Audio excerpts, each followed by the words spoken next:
Thank you, Sue, for reading that for us. I was thinking over the last few weeks about the situation that we find ourselves in as a country,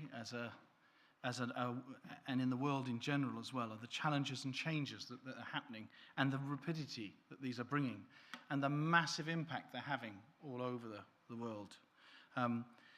Starting back, I suppose the biggest change we've had was the massive invasion of Ukraine in that police action, or whatever it was supposed to be called, by Russia.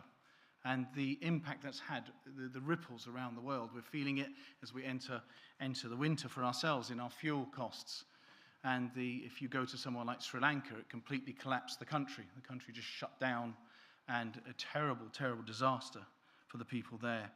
And it's had a massive impact. And then I was thinking, as we come closer, we've had the recent change in our government, the loss of our beloved Queen, and tomorrow we say a final goodbye to her.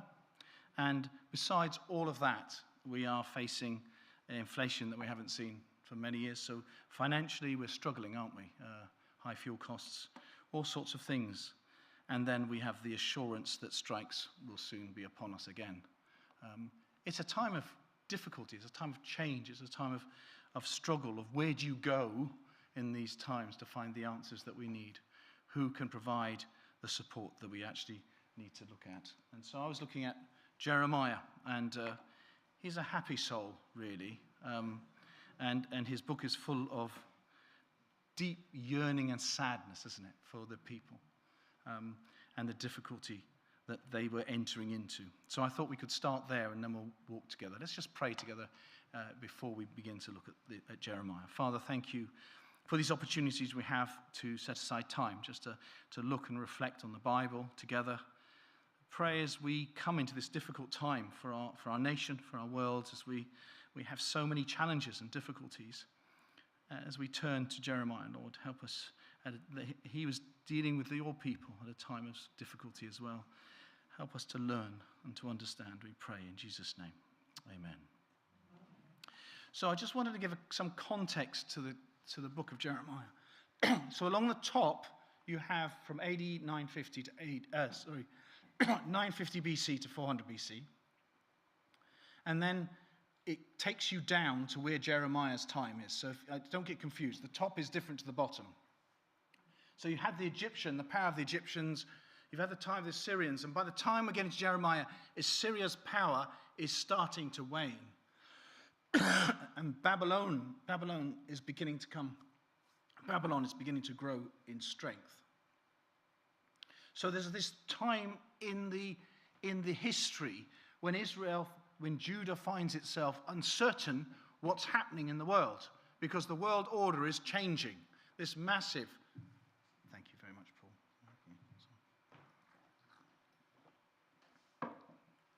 Paul. The superpowers are changing. It's being moved from Assyria, the superpower, and that's gone. It's on its way out. Who's going to take its place? Egypt is playing its hand. Egypt's coming up and saying, well, the eastern end of the Mediterranean should return to us. We want it back again. And the Assyrians are over I don't know which way, but they're over towards the east. And the Babylonians are coming and saying, hold it. No, we're the next in line. And it comes just at that point in history when they're trying to decide, the people of Israel, which way to jump. Sorry, I've got a frog in my throat. So politically, there's this massive instability. You've just had King Josiah, in 615, when they rediscovered temple worship. They sort of revitalized temple worship. And for a while, it appears that Jeremiah welcomes this. This is a way of people wanting to re-engage with God. He hopes that it's going to be, but within Jeremiah, you could sometimes feel that he's quite anti the idea of temple worship, but it's because it wasn't their hearts that had changed. They had just they decided to adopt a new religious way of doing things. They had not decided that they were going to turn to him. And so at this time of trial, I believe that these words came to him. It's before the first deportations from Judah. So Israel has fallen. The southern kingdom of Judah is still there. And Jeremiah is prophesying in to them at that time, looking ahead to the massive problems that would come with the first and the second and the third deportations, when in the end all the people would be taken away into exile. So just before then, at the turning of the ages, at the time when the world is uncertain, Jeremiah comes to the people to prophesy and to give warning. And I think, I see some similarities there, but I'll try and pick those up a bit later on. So Daniel was well known for being taken into exile as one of the first group that went into exile. But I believe that this, although Jeremiah's written it's quite complicated and it could be taken at any time, I believe these are before. This is him prophesying ahead to warn them of what's going to happen. So I just wanted to, so at the beginning of Jeremiah 9, just to remind ourselves, Sue read so well, but you get this idea of this absolutely, I am so sad, deep sadness. Oh, that my head was a spring of water, my eyes a fountain of tears. I would weep day and night for the slain of my people. Oh, that I had in the desert a lodging place for travelers, so that I might leave my people, go away from them, for they are all adulterers, a crowd of unfaithful people. I think he's a bit disillusioned with their religious finding of the temple worship, isn't it? He said they're adulterous. They don't really follow God at all. And then we had that part read for us in verse 13, which I think is really a very difficult one. But it's clear that he's prophesying of what's going to happen. He's saying this will happen to you and why it happened.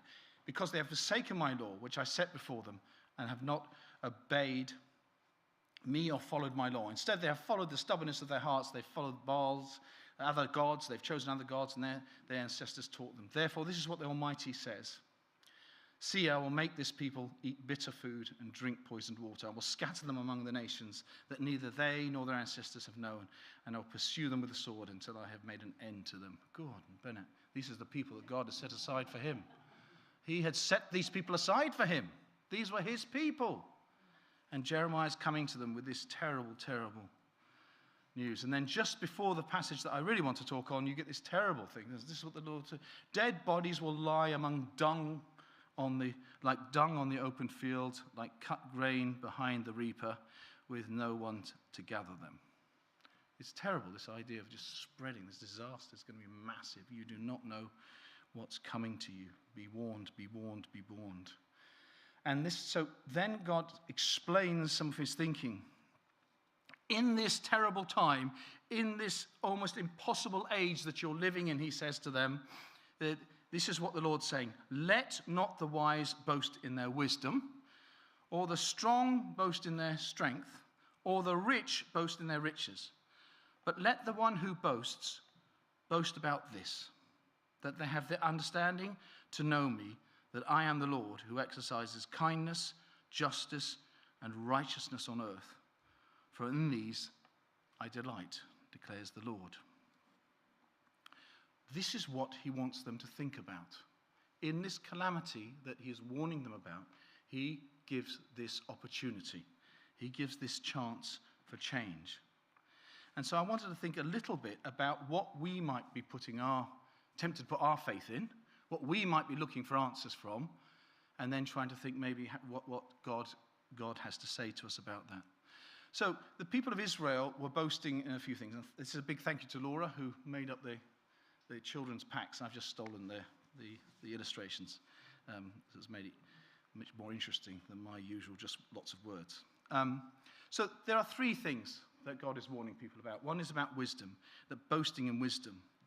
And so the people of Judah at that time, who were left behind when Israel was all taken away, is they had the need to make good decisions. So they believed, they understood the way the world was functioning.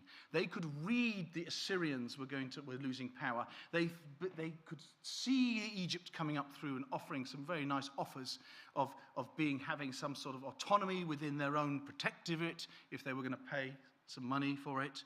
And they didn't believe that Babylon had the strength to really assert itself, or Assyria to come back and try and assert itself upon it. And within that wisdom, so they have this earthly wisdom, this understanding of the age. They understood the politics of its time. They were saying that we understand, we have studied, we know, we can make a clear decision on that basis. The other danger was they had strength. So they had their own army. They developed it. The Assyrians had allowed them to have their own autonomous army to work as a vassal state for the Assyrians. And they had built this up, and they had developed power themselves. So they had this strength within themselves. So they had the wisdom to read what's going on. They had the power in their army that they could march out and defend themselves if they needed to, and take land if they needed to. And the third thing that they were relying on was the fact they were filthy wealthy. They had money.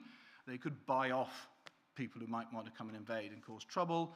They could actually deal within the world that they saw, with Egypt being fairly distant and maybe not want to be very much involved. They could actually build their kingdom from within their own area. And so as they looked at the world, they had this worldly wisdom, they had the strength, and they had the riches. And they thought this would be really good to build upon. We are going to build our future upon these three key areas. And God is saying to them, you're making a big mistake. These are not going to help you in the end. Because in the end, actually, wisdom let them down. They backed the wrong horse, and Babylon won out in the end. And their army was not matched for it, and they weren't rich enough, really, to pay off. The Babylonians were far richer, so it didn't work out well for them in the end. And I think that's one of the problems. If we try and look at that today, the dangers that we have, and I think one of the dangers that we may be facing is this idea that we can read the room. We can understand what's going on. We can bet in the right direction. Do you know what I mean? We'll buy futures in gas, on February, whatever it was, just before the invasion, and you'd be an absolute rich person. If we'd have all bought dollars a few weeks ago, we'd all be rich now, wouldn't we? If we sell them and we could get back sterling for it. But we all didn't do that, did we? Because we can't. So maybe wisdom, the danger is we're trying to build our lives on wisdom. We're trying to understand the way the world is, and we can make decisions. No, we can make decisions. We read the papers, we'll keep up with what's going on, we'll try and understand the processes that are in place, and then from that, we'll be able to make the right decision, won't we? It'll be good for us. It'll be good for us because we understand the way the world is, and therefore we can make that decision. And then what we'll do is we'll develop our own strength. We'll get stronger.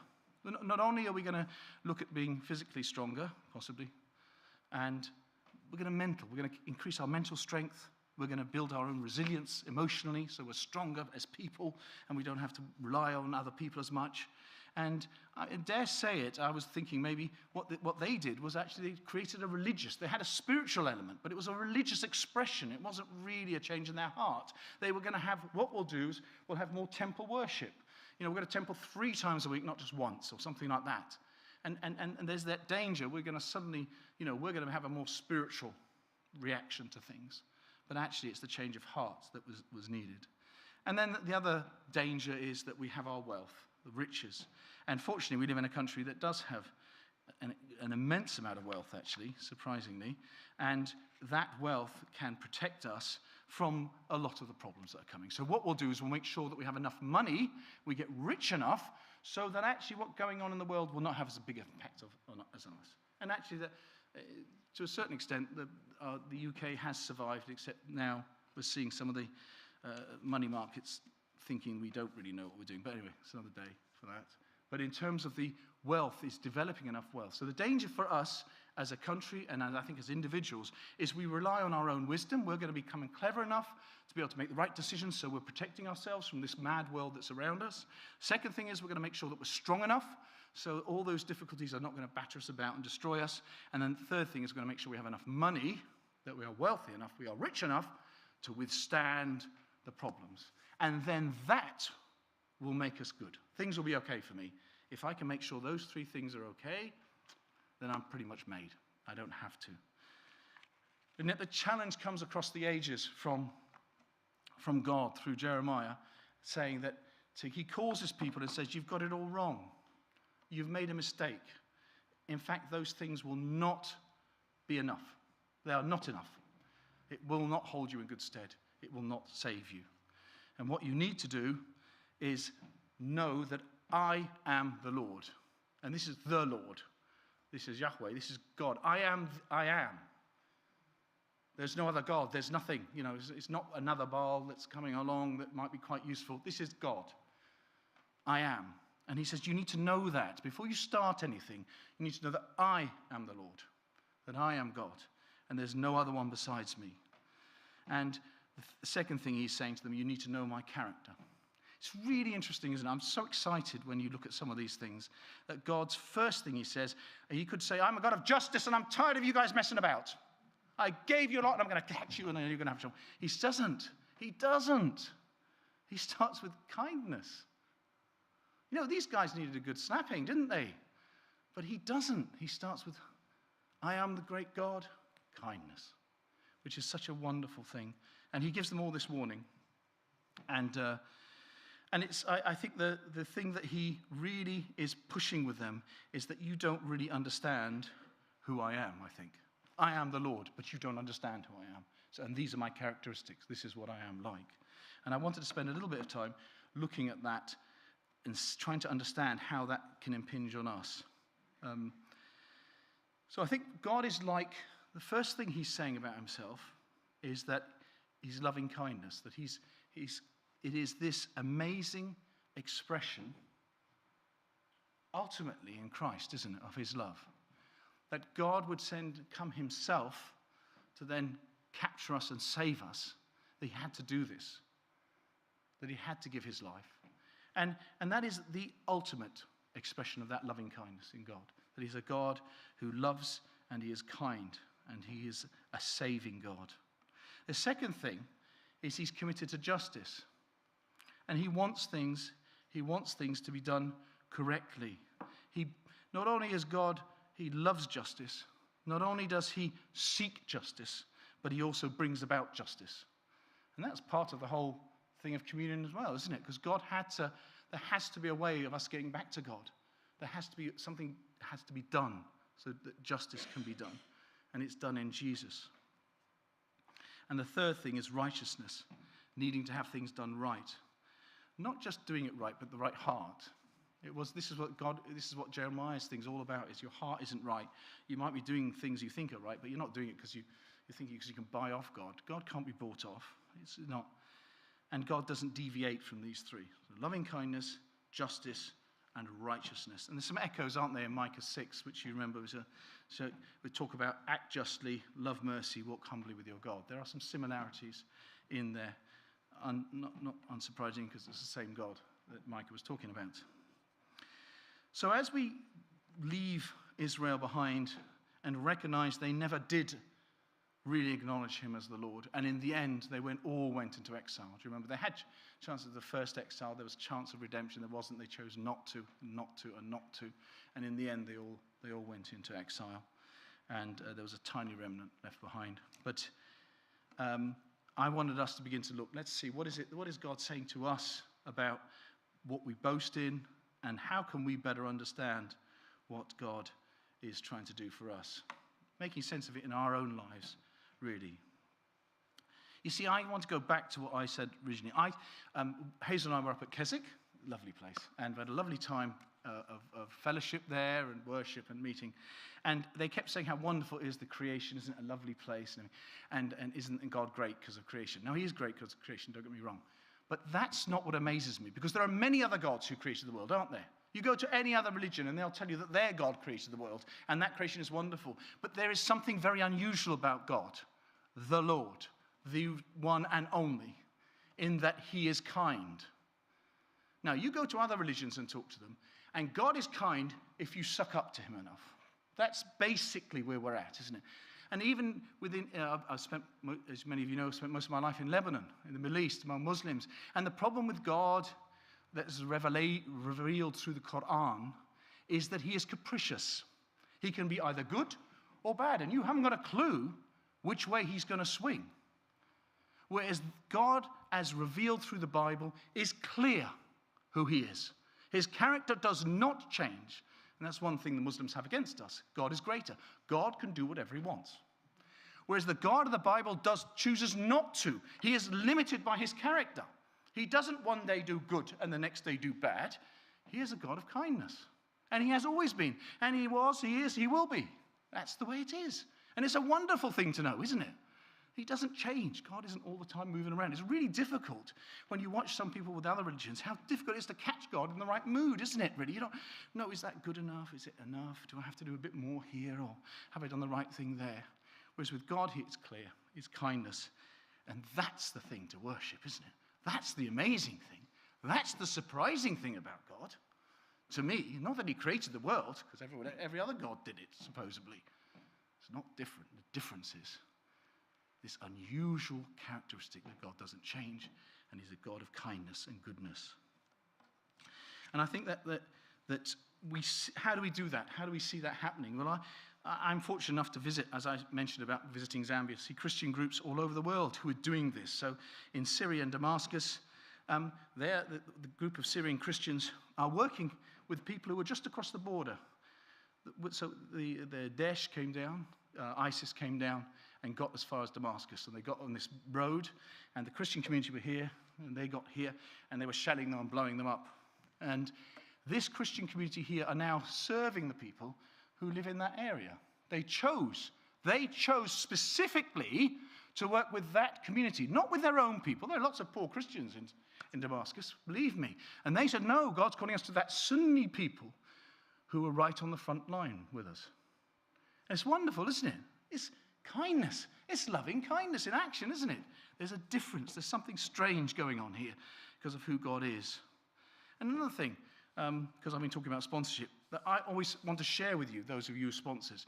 Children do not get the concept that somebody thousands of miles away who's never met them and will never meet them would give money to help them. It doesn't make sense, does it, really? But it does, because God's like that. So the only other thing I say is because that's what God's like. God is a loving kindness. And it's lovely to be able to share that with them, that's because Christ in people's hearts, that's what drives them and motivates them to show that sort of love. So unusual love, unusual kindness is a characteristic of God, and I hope it's a characteristic of us. It's something we struggle with, I think, as communities, as church groups, as fellowships, with our friends, and with our families, but it's something that we need to be embedding in our lives as well to make sure that loving kindness that God expresses, who God is actually part of who we are. The second thing is godly justice. God is always seeking justice, and how do we make that happen with our own communities? I have, again, because I travel, our project in India, two projects we have in India, one in Mumbai, one in Calcutta, and they're working with Dalits, the untouchables. And so it's a really important thing to be able to say to these people who are worth nothing according to the communities they belong to and according to their religion, to be able to say to them they are worth something because God loves them. And we're against discrimination because we know it's not just. It's just not right that children shouldn't be allowed to school just because of their class, where they were born or who they were born to. It is their right, and they should be allowed to do it. They shouldn't be made to sit at the back. They shouldn't be the ones who always clean the classrooms. They should be allowed to use the water fountains. They should be allowed to have their papers graded, because most teachers won't touch a Dalit. If a Dalit's touched a piece of paper, it's unclean and therefore can't be touched. But all these things, discrimination, God is against that. He's about justice. And so we have the opportunity as Christians to be involved in that.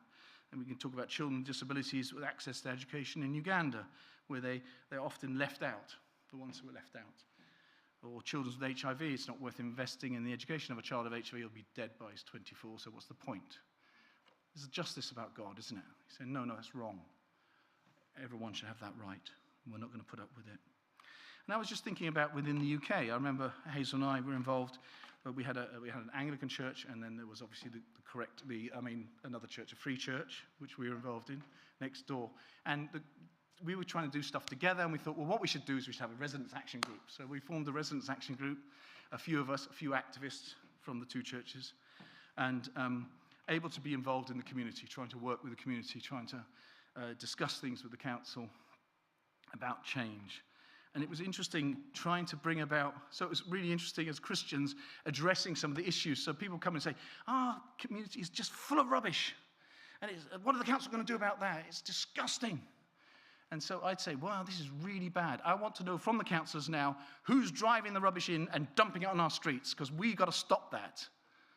Because obviously we drop the rubbish. But nobody, they want justice for something that we did. I said, no, we did it. The rubbish is ours. We didn't put it. The council don't drive in and dump it on the street. We jump it. It's the people who live here. So we've got to be looking at ourselves. So it's interesting as Christians, something you can get, it's not very popular sometimes to be a Christian in those sort of settings, let me warn you. But it is an interesting idea. How do we bring justice, that God's sense of justice of what is right, and present it to people so they can understand it and they can see that often people are blinded, aren't they? We're all blinded by a lot of things, but a lot of people who can't see God, can't understand God, are often blinded. Then the other thing was, what does righteousness look like? What does right living look like? How do we live a righteous life in a very secular society where anything goes? How do you actually make sense of that? I think there are two ways of doing this. One is the Jeremiah thing, was the prophetic, isn't it? And Jesus talks to us being a light to the world, isn't it? We have to have that prophetic role. We have to be warning people. We have to be telling people that is not right. Very unpopular, because anything goes, doesn't it? And having creative ways of doing that and having proper dialogue within those settings is really important as well. And I think that writing a long book like Jeremiah probably wouldn't work today, but there are other ways, I think, that we could engage and talk to people about it. And the other thing Jesus talks about is salt, isn't it? So you can't just sit there shouting at people or prophesying at people. You've got to get involved. Because the salt doesn't have any effect if you just pile it up on the stage here. But if we sprinkle it around the place, then it will. And that's part of what God is calling us to do in our own lives as we live our lives for Jesus, is actually getting involved with people's lives, getting involved with our neighbours, talking to people at the school gate, all the different ways that we can engage with people, is ensuring that we are allowing people to see what it means to live a life that is about Jesus and is about God. And just trying to summarize a bit, I was trying to find, and in one of the study Bibles I was reading, there was a nice sentence that brought this together, and I hope it helps, because to think. It says, knowing God means knowing his steadfast love, constant faithfulness, his legal justice, right judgment, and his ethical righteousness, right behavior. So there's three elements. Not wisdom, strength, riches, but these three of understanding his constant, steadfast kindness and love, his desire for justice, and also his call for right behavior. Those three, they will hold us when all the world around is going crazy and all those uncertainties. They're the ones that we can build our foundation on. Thank you so much for listening. I just would be remiss of me not to mention, as my trustee is here as well, that we have lots of literature as well, and there's the sponsored children. But God bless you. Thank you for the years of support, and thank you for having us this morning.